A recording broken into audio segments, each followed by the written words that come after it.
থ্যালাসেমিয়াও তো একটি রক্তরোগ, এটি আসলে যদি আমরা একটু জানতে পারি যে আসলে থ্যালাসেমিয়া কি বা কি হয় এক্ষেত্রে। থ্যালাসেমিয়াটা এটা আমাদের এখন আমরা যে দেখছি আমাদের যে ব্লাড ডিজিজ হয়, এবং normally 8 to 10% of the population of the country এই থ্যালাসেমিয়া বহন করে।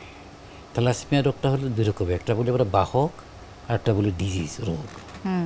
যদি অ্যাবনর্মাল যে হিমোগ্লোবিনটা থাকে সেটা যদি 50%-এর কম থাকে তখন সেটাকে বলি আমরা ট্রেড বা বাহক, 50%-এর বেশি যদি থাকে তখন সেটাকে বলি আমরা ডিজিজ, অর্থাৎ ক্যারিয়ার আর ডিজিজ ক্যারিয়ার বলা ডিজিজ হয়। হয়। তো অ্যাকচুয়ালি এই ডিজিজটার পার্মানেন্ট রেমেডি বলতে তেমন এখনও হয়নি, যেটা আপনার বলছেন জিন থেরাপি অথবা আপনার বোন ম্যারো ট্রান্সপ্লান্টেশন, এটা খুব কম হচ্ছে থ্যালাসেমিয়ার জন্য।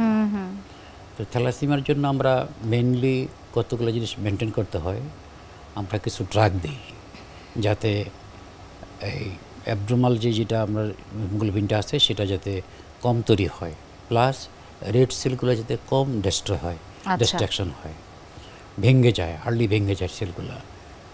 তার জন্য আমরা কতগুলো মেডিসিন অ্যাডভাইস করি। আর স্পেশালি কতগুলো আমরা যে প্রবলেমটা হয় থ্যালাসেমিয়াতে সেটা হলো যে আপনার আয়রন ডিপোজিশন হয়।